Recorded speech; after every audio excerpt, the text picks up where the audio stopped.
반갑습니다. 태백산직입니다. 한눈에 보는 세계 철학사 서양 중세 철학을 시작하겠습니다. 첫 번째 이야기는 신앙으로 세계가 통일되다는 이야기입니다. 배경음악은 조아람양의 영영이 되겠습니다. 신앙으로 세계가 통일되다. 중세 철학. 헬레니즘은 그리스 문명을 잇다는 뜻이라 했죠. 전 세계가 하나의 문화권이 정착된 시대이고 이어진 로마 제국은 그것이 제도로 굳어진 시대입니다. 헬레니즘 시대. 로마의 법률은 세계법으로 발전을 모색하고 만민법이 제국 간의 공용법이 되고 있었습니다. 이제 중세는 하나의 신앙으로 세계가 통일됩니다. 역사상 예수의 출현은 세계의 역사를 다루는 기점이 될 만큼 커다란 사건입니다.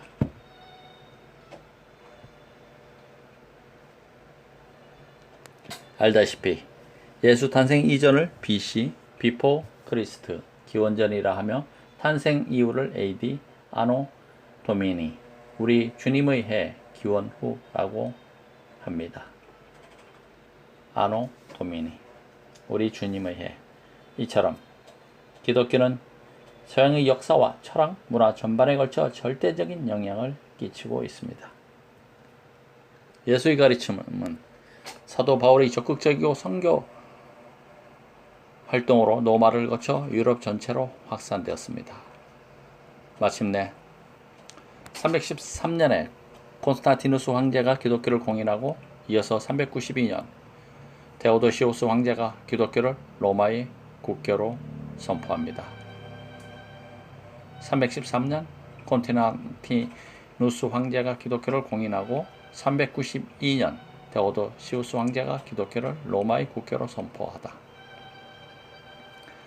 그리고 6세기 들어서 유스티아누스 황제가 플라톤이 세운 아카데미아를 폐쇄함으로써 천년을 이어온 그리스 철학은 대단원의 막을 내리게 됩니다.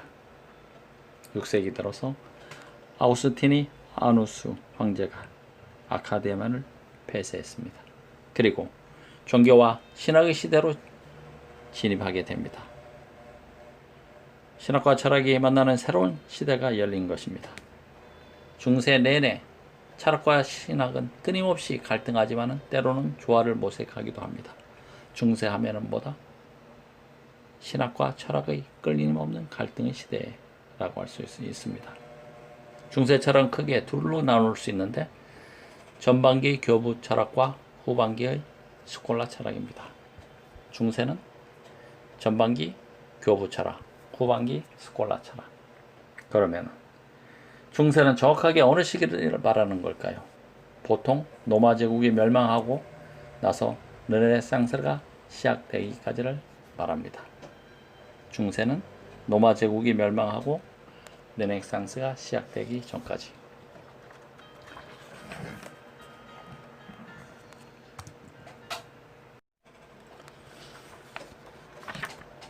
로마가 멸망한 것이 5세기쯤이고 르네상스가 14세기니까 중세는 약 1000년 동안 이어집니다. 중세는 1000년. 이 긴 시간 동안 소크라테스가 중시한 인간의 이상은 부정됩니다. 소크라테스의 인간을 중시한 이성은 부정되고 모든 것은 오로지 신을 위해 존재합니다. 그래서 중세를 암흑시대라고 부르기도 합니다. 이때 기독교는 종교가 힘을 얻게 된 것은 결코 우연이 아닙니다. 절대 권력을 자랑하던 로마 제국이 멸망하자 수많은 나라들이 들어서고 혼란과 전쟁이 끊이질 않자 유럽을 하나로 묶을 구심점이 필요해졌습니다. 바로 그 역할을 기독교가 넘어가게 된 것입니다. 기독교는 유대 민족의 민족 종교입니다. 민족 종교라는 이유가 야훼 하나님이 오로지 유대 민족만을 위해 존재하는 신이라는 선민 사상 때문입니다. 하나님의 약속, 구약, 오직 유대 민족의 번창과 구원을 위한 것입니다.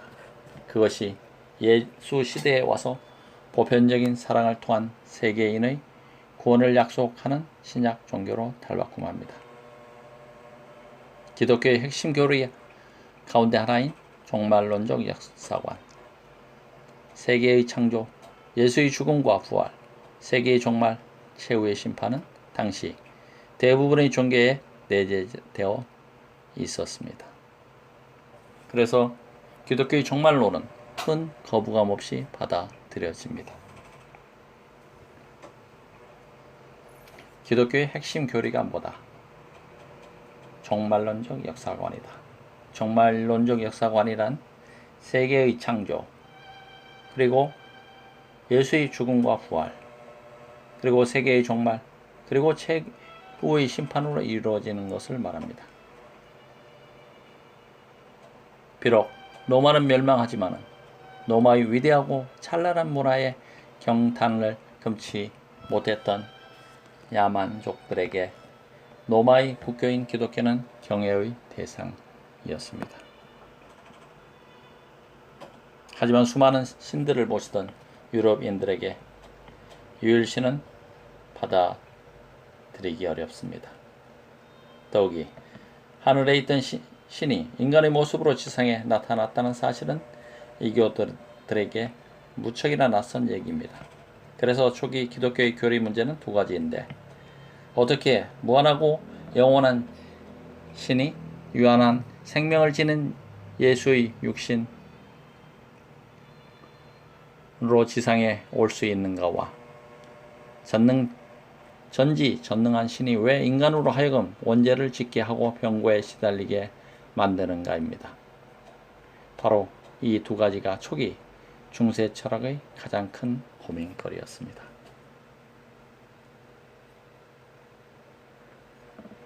두 가지 고민거리가 무엇인가?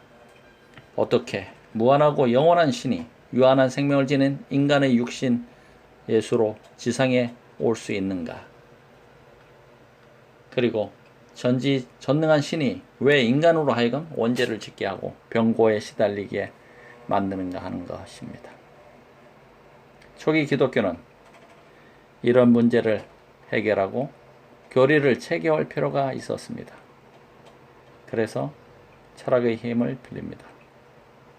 그들은 이 문제를 헬레니즘 세계로부터 이어온 플라톤의 철학과 1000년 가까이 잊혀졌다가 이슬람 세계로부터 역수입된 아리스토텔레스의 철학을 빌려 해결하려 합니다. 중세 초기 교부 철학 시대에는 플라톤의 철학이 거의 유일한 철학으로 인정받고 있어서 아리스토텔레스의 저서들은 잊힌 존재입니다. 오히려 이슬람 문화권에서 아리스토텔레스의 철학을 받아들여 활발하게 연구한 결과를 거꾸로 기독교 문화권이 역수입하게 된 것이죠. 이후로는 아리스토텔레스가 거의 유일한 철학자로 대우를 받습니다.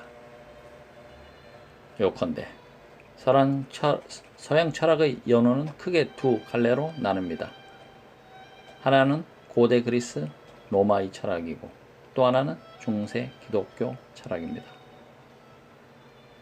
그리스 로마 문화는 서양 문화의 모태가 되고 기독교 철학은 서양 사람들의 정신적 지침이 된다고 할 수 있겠습니다.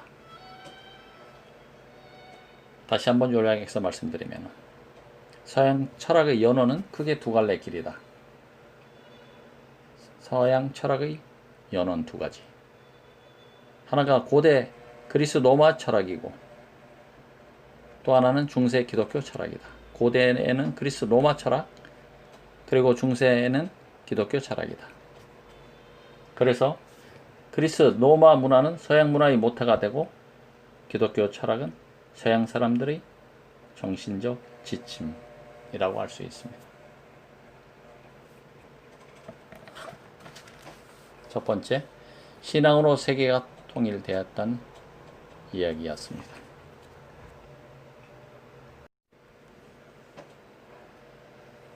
이번 시간에는 교부 철학, 종교가 철학의 향연을 베풀다. 종교가 철학의 향연을 베풀다. 교부 철학에 대해서 함께 하시도록 하겠습니다. 지성과 신앙 논쟁을 일단락 지은 철학자. 그가 누구인가? 아우구스티누스입니다. 354년에 태어나서 430년까지 존재했던 인물입니다. 초기 기독교의 대표적인 교부 철학자이다. 여러 사상을 편역한 후 기독교에 정착하며 기독교 교회의 교위의 이론적인 기초를 다졌습니다. 교회 외에는 구원은 없다는 것이 그의 신앙과 철학의 핵심입니다. 아우구스티누스는 교회 외에는 구원이 없다는 것이 신앙과 철학의 핵심이다. 아우구스티누스. 구원은 오로지 신의 은총에 의해 가능하고 누가 구원의 대상이 되는가는 신의 예정에 의한 것이라는 예정설을 주장한다. 자서전으로는 고백론이 유명하고 만년에는 신국론을 써놨습니다. 아우구스티누스. 신앙과 철학의 핵심은 구원입니다. 교회 외에 구원이 없다는 것이고 신의 예정에 의한 것이 모든 것은 신의 예정에 의해서 이루어진다는 예정설과 자서전 고백론과 신국론이 유명합니다. 그리스 교도가 다른 종교들에 맞서 세계 종교가 되기 위해서는 교리를 체계화할 필요가 있었습니다. 그래서 그리스 철학의 힘을 빌리게 됩니다. 원래 종교는 비이성적인 것인데 논리적으로 체계화하려니 철학이 필요해진 것입니다. 철학이란 여기서 이성이라 할 수 있겠죠. 기독교 신학의 주축도를 놓은 교회 지도자들, 그러니까 초대교회에서 교리를 확립하기 위해 힘쓴 사람을 교부 철학자라고 부릅니다. 교부 철학자라는 것은 초대교회에서 교리를 확립하기 위해서 힘쓴 사람들. 교부 철학자. 가르칠 교회 아비부이므로 교회의 아버지라는 뜻이 됩니다. 교부 철학은 대체로 기독교가 공인된 4세기부터 9세기까지 기독교 교리를 철학적으로 설명하고 정리하는 데 치중한 학문이라고 할 수 있습니다. 교부 철학은 4세기부터 9세기까지 기독교 교리를 철학적으로 설명하고 정리하는 데 치중한 학문이다. 물론 처음부터 순탄치는 않아서 7세기까지 격렬한 논쟁이 벌어집니다. 크게 보면은 합리적이고 보편적인 지성으로 신을 이해하려고 한 그노시스파, 그리스어로 지식이라는 뜻과 신앙을 더욱 중시하는 테르툴리아누스파가 있습니다. 신은 불합리하기 때문에 나는 믿는다. 바로 테르툴리아누스가 신은 합리적인 지성을 초월하는 존재이기 때문에 의지의 힘으로 믿는 신앙이 필요하다면서 한 말입니다. 신은 불합리하기 때문에 나는 믿는다는 테르툴리아누스.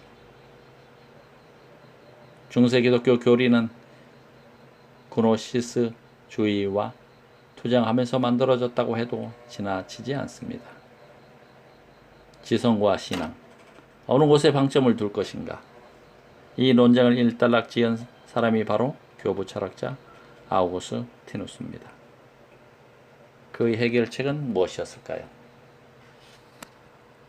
인간의 참된 행복은 신을 사랑하는 그 자체, 신앙에 있으며 그 사랑을 추구하는 것이 바로 지성이다. 신을 사랑하려면 신은 물론이고 신이 잠재해 있는 인간의 영혼, 지성도 알아야 한다. 이 말에 신앙과 지성을 아우르는 그의 입장이 잘 나타납니다. 그가 신을 지성의 관점에서 이해하려는 것이 지성, 이데아를 최고의 단계로 본 플라톤의 영향을 받은 것이라고 알 수 있습니다. 그래서 그를 고대와 중세에 한 발씩 하나씩 걸치고 있는 인물이라고 합니다.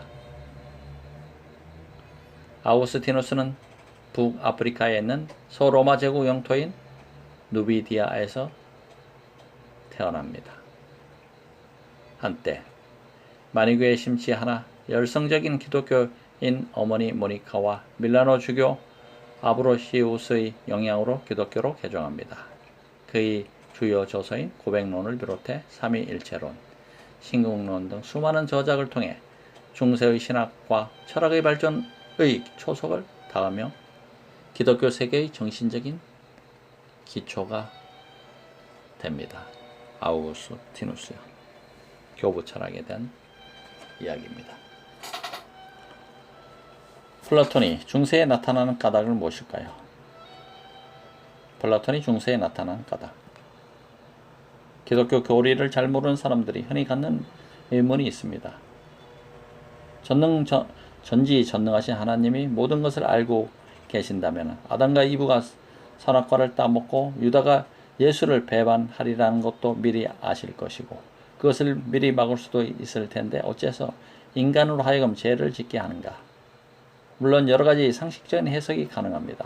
혹 하나님이 전능하시지 않은 것은 아닐까요? 모든 것을 알고 계시기는 하지만 전능하지는 않을 수도 있지 않을까요?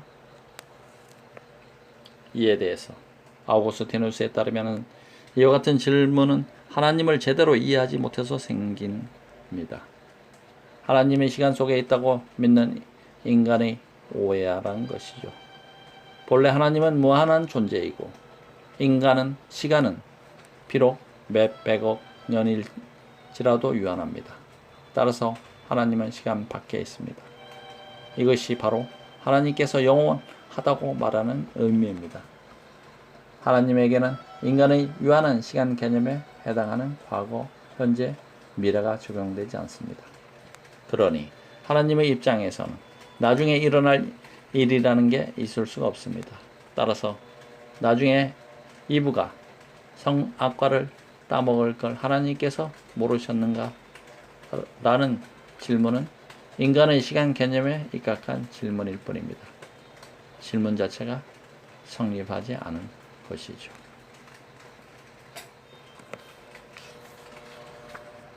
이렇듯 탁월한 식견으로 교리의 이론적인 기초를 다진 그가 교회 외 구원은 없다라고 강변합니다. 왜냐하면 원죄 때문입니다. 원죄라는 무거운 짐이 나약한 인간을 누르고 있어서 인간은 다만 악을 행하는 자유를 누릴 뿐입니다. 아담의 처벌로부터 시작된 영원한 벌에서 구원받으려면 인류는 악의 유혹에 저항하고 욕망을 억제해야 합니다. 그렇지만 인간의 의지만으로는 결코 죄에서 벗어날 수 없습니다. 인간이 이 원죄로부터 사함을 받는 유일한 길은 오직 예수를 믿는 신앙뿐입니다. 구원은 오로지 신의 은총에 의해서만 가능합니다. 또 누가 구원의 대상이 될 것인가는 신의 예정에 따릅니다. 이것을 예정설이라고 합니다. 그리고 이 신의 은총을 매개하는 것이 바로 교회입니다. 이런 주장의 이면에는 플라톤의 철학이 놓여 있습니다. 아우구스티누스는 플라톤주의자들의 논리와 사상이 기독교에 가장 가깝다고 생각합니다. 그래서 플라톤의 이데아론을 기독교의 틀을 이용해 해석해 나갑니다. 그런 플라톤은 역사상 최고의 철학자라는 찬사를 아끼지 않습니다. 플라톤의 이데아론 기억나시죠? 플라톤은 감각기관으로 알게 된 사물들은 헛된 그림자라 하며 오직 이데아만이 살아있는 원본들이 진짜 세계라고 합니다. 성서에 비슷한 얘기가 나옵니다.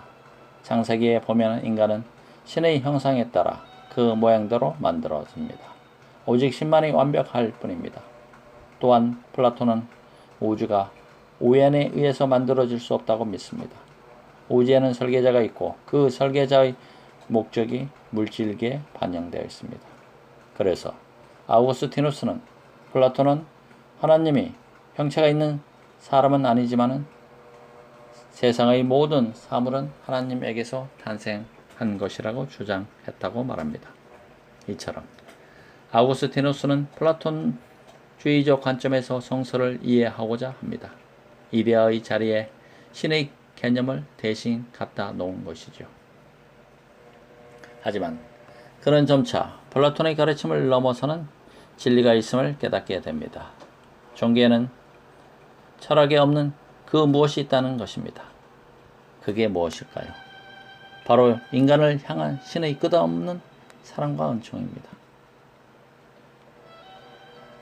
아우구스티누스에게 신은 이성적 인식의 대상이 아니라 실존을 통해서 만나야 할 인격적 존재입니다. 이는 우리가 논리적으로 이것저것 따져서 하나님을 알 수는 없다는 뜻입니다. 기독교인들이 흔히 말하듯이 말씀을 통해서 하나님을 체험해야 한다는 것이죠. 플라톤은 이성으로 이데아의 세계를 알 수 있다고 하지만 아우구스티누스는 이성으로 신을 알고자 하는 노력을 헛되다고 봅니다. 인간은 유한 죽음이지만 신은 영원하고 완전합니다. 인간은 불완전하기 때문에 자기 혼자서는 참된 소원을 실현할 수도 완전한 행복에 이룰 수도 없습니다. 이런 유한한 인간이 참된 행복을 찾으려면 어떻게 해야 할까요? 오직 신앙을 통해 절대자에게 귀의함으로써 영원하고 완전한 존재인 신과 하나가 되어야 합니다. 이를테면 아우구스티누스는 플라톤의 지혜, 용기, 절제, 정의라는 사주덕에 믿음, 소망, 사랑이라는 삼원덕, 가장 근원적인 덕을 더해 인간이 갖추어야 할 7덕목을 완성합니다. 지혜, 용기, 절제, 정의, 플라톤의 사주덕, 믿음, 소망, 사랑, 삼원덕, 7덕목. 플라톤의 사주덕을 인용하면서 신앙 삼원덕을 강조한 것입니다. 곧이어 볼, 아퀴나스도 믿음, 소망, 사랑을 강조합니다. 교부 철학. 질문. 신학의 기초를 세운 성직자로 잘 알려진 아우구스티누스는 한때 마니교에 심취한 사실이 놀랐습니다. 그에게 영향을 준 마니교는 무엇인지 궁금합니다. 답변. 마니교는 예언자 마니 216년에서 276년 페르시아 지방에서 창시한 이란 고유의 종교입니다. 기독교와 불교의 여러 요소를 가미한 종교로 페르시아의 조로아스터교에서 갈라져 나옵니다. 아우구스티누스는 마니교의 선악 이원론에서 영향을 받아 지상의 나라와 신의 나라는 서로 다른 원리가 지배하고 있다고 주장합니다. 다만 악을 선과의 대립이 아니라 선의 결여로 봅니다. 신은 왜 이 세상의 악을 방치하는가라는 난감한 질문에 대한 답변이죠. 그리고 그리스 사상에 없던 종말론을 신의 나라와 지상의 나라 사이의 싸움으로 구성합니다. 인류 역사는 선을 대표하는 신의 국가와 악을 대표하는 지상의 국가 사이 보이지 않는 싸움으로 이루어진다. 아우구스티누스의 신국론에 나오는 말입니다. 서양 중세 철학, 교부 철학에서 여러분과 함께 했습니다. 감사합니다. 태백산직이었습니다.